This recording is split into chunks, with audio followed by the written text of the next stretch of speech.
We are still under construction. Hence, using any device to get this done, even old and crappy ones.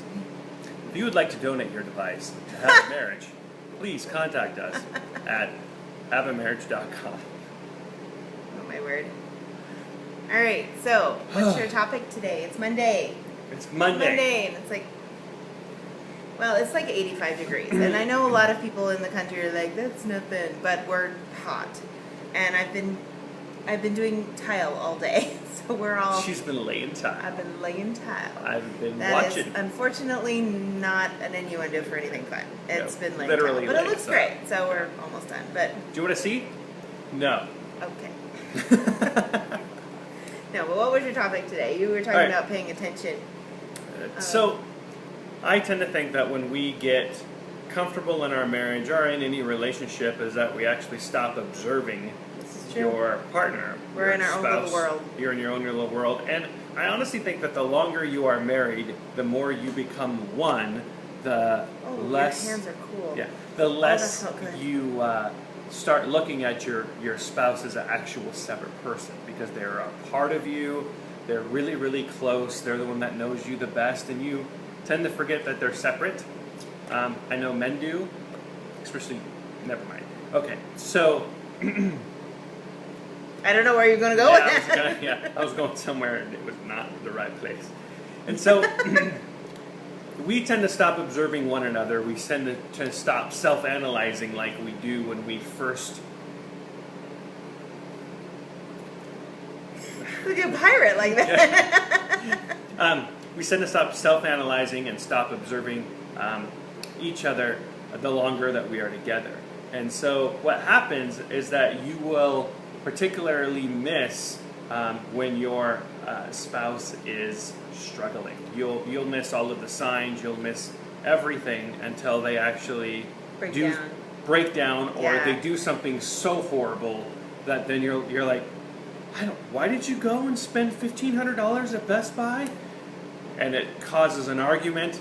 I didn't do that. It causes an argument, and then you finally get to the point, I've been struggling because work is so stressful, this home renovation is so stressful, and then you finally start talking about it after the damage is almost already done. Yeah, maybe you start talking. Maybe you don't. Yeah. And I think there's a lot of couples that the spouse even sees the struggle and doesn't want to deal with it.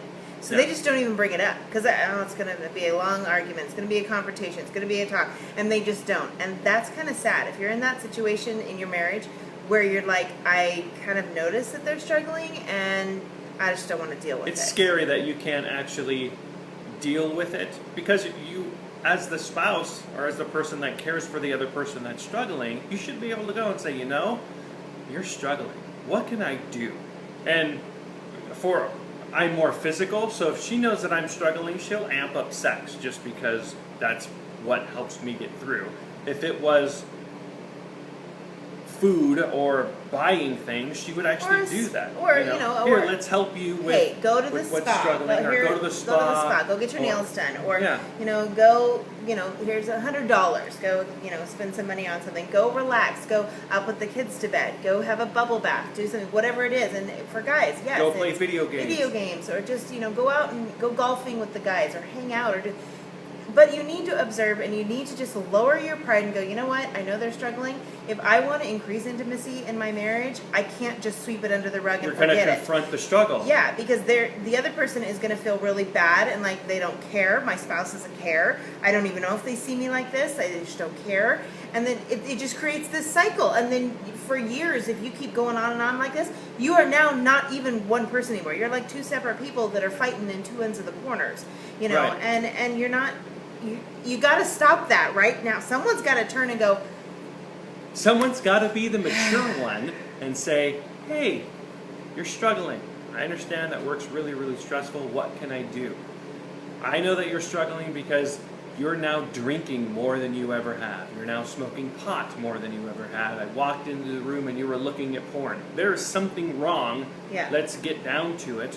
Rather than just going, I just don't want to touch the subject. Right. Because what happens is that, alcohol and pot and sex all creates this cycle of addiction that you could break really early on by going, look, I know you're struggling with something. Can we talk it out? What are you struggling with? Is it me? What can I do? What can I do to help you and be deal gracious. with stress? Don't come into it defensive. No, and that's the Or whole entire thing. offensive. I'm not saying the confrontation for the person not struggling is put that bottle down. You're doing something wrong.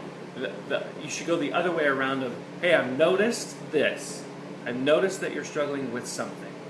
Can we talk about what you're struggling with and how I can help you with it or through it? Rather than playing the should have game, should all over them, Don't play that game. Just come alongside and join them in their struggle and walk through how to get through the struggle and what behaviors are okay in the struggle and what behaviors are not okay in the struggle. Just like we said last week, that's kind of our theme, is joining each other. Are you Joining. joining them in their concern? Are you joining them in their struggle? Are you joining them in their moment of whatever they're going through at the time? And do it in a very gracious and humble manner. You come at anything with a gracious and humble manner, not as a prideful, I'm better than you attitude. It will work wonders in your marriage. Just having that gracious, humble attitude diffuses everything. It brings it all down. It just makes things so much easier. Their partner has like an open door to talk. And if you haven't done this in years, it will take a while. Because if you've conditioned and now you're on other opposite ends of the room, firing arrows at each other, it's not going to be one time. Someone's got to leave the corner. Yeah, and it's going to be leaving the corner multiple times to recondition you and get you into a new habit. Yeah. Because you've done stuff for so long, it's now a habit, and it's a bad habit. I think a lot of marriages or relationships that have gone for an extended period of time, as I said at the very beginning, is that you have stopped observing. You have stopped self-analyzing because you are comfortable. And in comfortability comes complacency in your relationship. So wake up, notice what's around you, notice what your loved one is doing, and then either correct it if needs to be, or just have a conversation. Hey, we haven't had a conversation in a long time. Are you struggling with anything? And what can I do to help? And that's more of the situation of coming in and asking what you could do to help, rather than, it sucks to be you. I know that work sucks, but I don't got to work because I just stay at home all day. That's not the way to do it. No, that does not create intimacy. That's what we're all about, creating intimacy in multiple ways. All right. All right. You're sweating. You're sitting here sweating. I am, because I'm dead serious. That's not the reason. It's hot. We've brought this up the last couple of times, and I'll bring it up again. We have a sex list on haveamarriage.com. It'd be really beneficial for your marriage or relationship to go through that. I would even say premarital. Don't have premarital sex, but go through the sex list of what is an option for you before it, so you can have the conversation instead of being blindsided by something freaky on the honeymoon night.